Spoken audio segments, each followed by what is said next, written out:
let's talk nerd shit. Zack Snyder's Justice League Part 2, The Age of Heroes. Just watched it. I think there was 3, maybe 4 main parts to that were pretty meaningful. The history lesson. The history lesson. The history lesson. Yeah, there you go. I can hear you now. History lesson, Aquaman, Atlantis stuff, and Arrow. Well, is that part of the history lesson? Kinda. And the third, the conversation between Steppenwolf, between mighty Steppenwolf and Desaad, and the King of Petty, the backstabber, and the parademon kidnapping them, and the parademon kidnapping the janitor. Yeah, that's about it. Are we gonna talk about this? It starts off with Steppenwolf landing in Chernobyl, Russia. Chernobyl? Well, that's the place in Russia where that stuff happened, so it's not exactly 1-to-1. Wait, that was supposed to be Chernobyl? Yes. In the Whedon cut, they have a family living there. I know, that's why it doesn't make any sense. Like, not just a family, like an entire city worth of family. Yeah, and how everyone gave that a pass is not lost on me.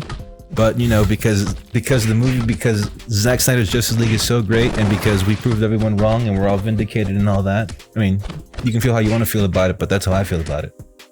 So just because of that, I'm not going to harp on it too much, but the stuff that people gave a pass, give a pass is... like Flash's bad jokes. In hindsight. Well, everyone knows that, but there's some other stuff that people just forgot because they haven't seen the movie. You've seen it like 3 times since... I don't know why you keep watching it. I was thinking about it's seeing my eye it. bleach. I was thinking about seeing it before the Snyder Cut to do a review, but then I thought, nah, I'll just watch the Snyder Cut. But you have watched it, I think, like twice since the Snyder Cut came out. 3 times. Yeah, I don't know why, but there you go. So, comparison reasons. He lands there. He starts to set up his little HQ for the Great One. Of course, was it Karen Hines? His voice is amazing. No brainer. I mean, the way they modulated it, but it's just...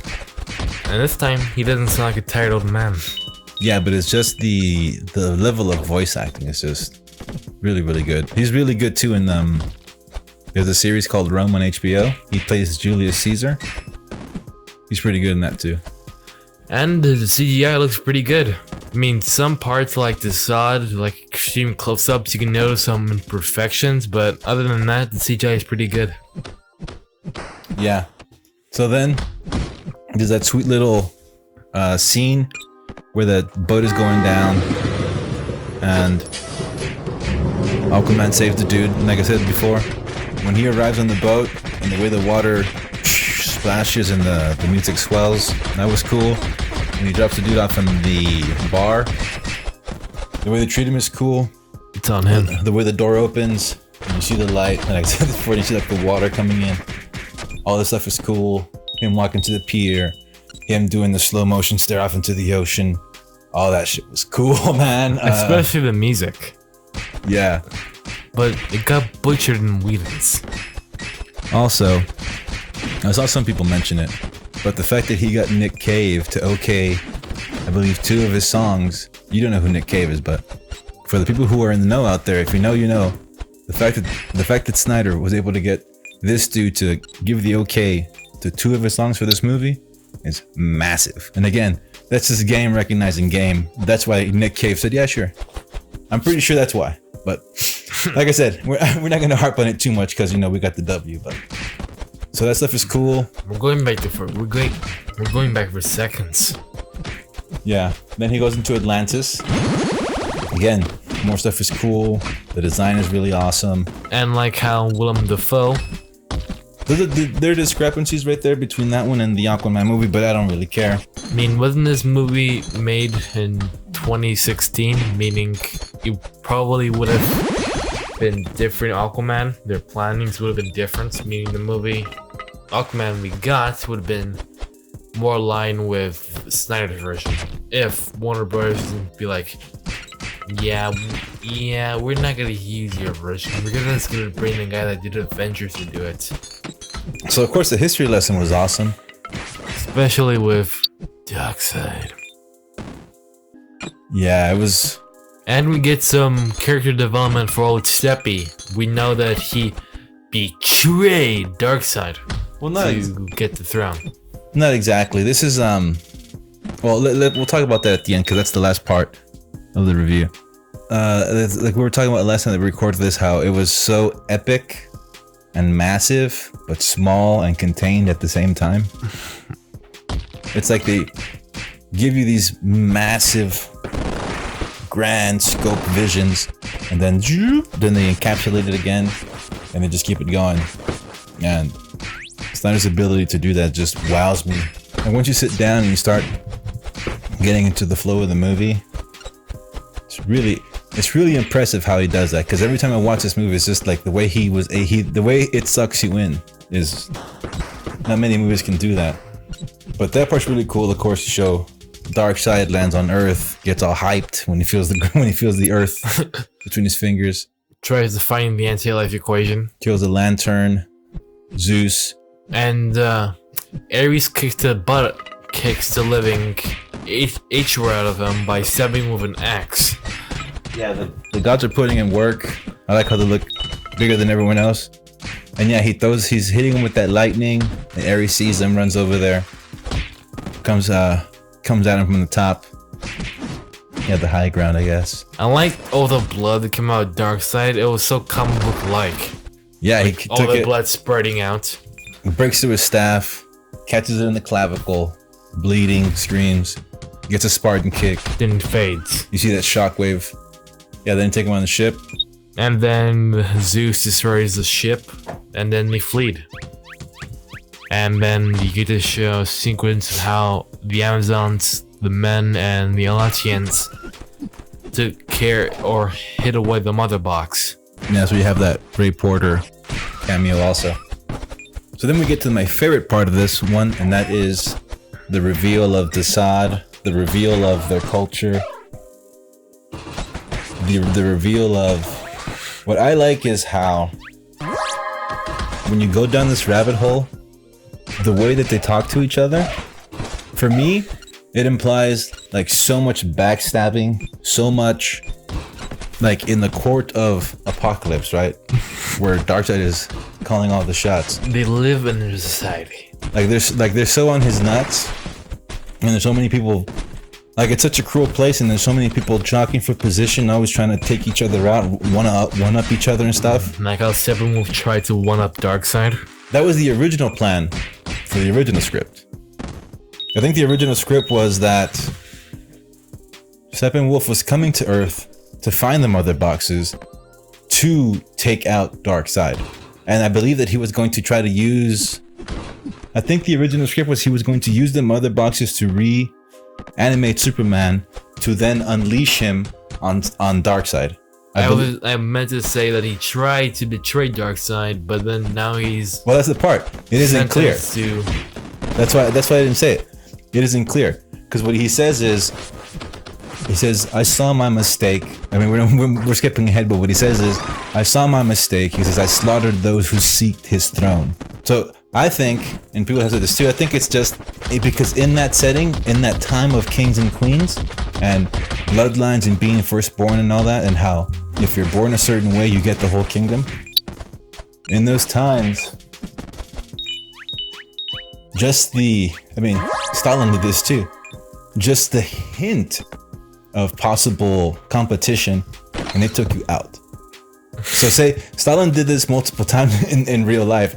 When someone would come up in the party and say they were whatever, a party member, and they're coming up and they're becoming popular, and then that person, they get to the point where they could potentially be second or third place away from becoming Vojt, or the Fuhrer, or whatever leader, Ayatollah, whatever you want to call it. Once they get to that point, because the person who has the power doesn't want to give it up, right? Because they know in that world, when you lose the power, you lose your life typically. So they can't lose the power. So anything... trying to be untouchable? No, so you see any potential threats that are coming. So when you see a potential threat coming, they take it out. And because of that conversation in the future, that gives me the vibes when I think about it and I go down that rabbit hole. Like, I really want a New Gods movie because I want to see their society, their structure, their hierarchy, all the backstabbing, all of the pettiness. Because again, towards the end of the movie, when he says, "I told you Steppenwolf would fail," and he's like, "Yes, you did, Desaad." Spoilers for the part 7. It's not spoilers. Everyone has seen it. The movie was a hit. It's not spoilers. Everyone has seen this shit. Hey, we're trying to contain some level of spoiler freeness to people that haven't watched it. No, not on this one. Not on this one. Nah. Look, let us be a tiny bit a little generous and not give away the best parts. But that's why. So, by the way, best Leto performance. And I love it when he does that. That line where he tells him, he's like, "Yes, mighty Steppenwolf." He's like, "Who might be here?" He goes, "Sitting next to the Great One. If not undone." Oh, he goes, "If not done in by self, by not done in by his pride." You're not good, Desaad. No, that's why he's Desaad and I'm not. But that conversation means glory to me. Betrayer. You're not a good justicer either. I don't know who that guy is. You're the one that does the Halo announcements. It's okay. But that conversation is insane. In a superhero movie, that conversation is sick. Peter Guinness killed it. Karen Hines killed it. I did not know how good Ray Porter is until I heard him like, "All of existence shall be mine." Like, that's Darkseid. That's Darkseid. Yeah, Shakespearean actor. Hope to see more of him in the future. Yeah, is there anything else we're missing? There's a little thing with Cyborg, but not really. Yeah, about that making monsters. Ryan Choi gets introduced. That's cool. Again, so we have to record it. And we get tiny bit more character development for the way Victor. Snyder was able to give Joe Mortensen an arc and Ray Choi an arc, and it started here. Yeah, and it's just amazing. I mean, you can just talk about this stuff forever, and it sets it up perfectly to then do the Atom movie. So it's just, that's my thing. That's all I can say. That's all I can say. And the cinematography is wonderful. You get the entire thing. Yes, this movie's amazing. Everything about this movie just it's worth. It's been the wait has been worth it. Definitely worth the wait. Now we just need the Snyderverse. Yep, restore the Snyderverse. Crazy rumors out there. Restore the Snyderverse. Crazy rumors. Like restore the Snyderverse. People talking about Zack Snyder working with Marvel. I don't think so. Yeah, I think these are just rumors. But I think it's a good thing because, like I told you, if the rumors are out there, people talk about it. It might happen. No, it gives other people the perception that it might happen. So then people go, "Oh shit, we have to do something." So maybe they'll restore the Snyderverse. I don't know. Wishful thinking. Till next time, Joe the Nerd Shit. We out.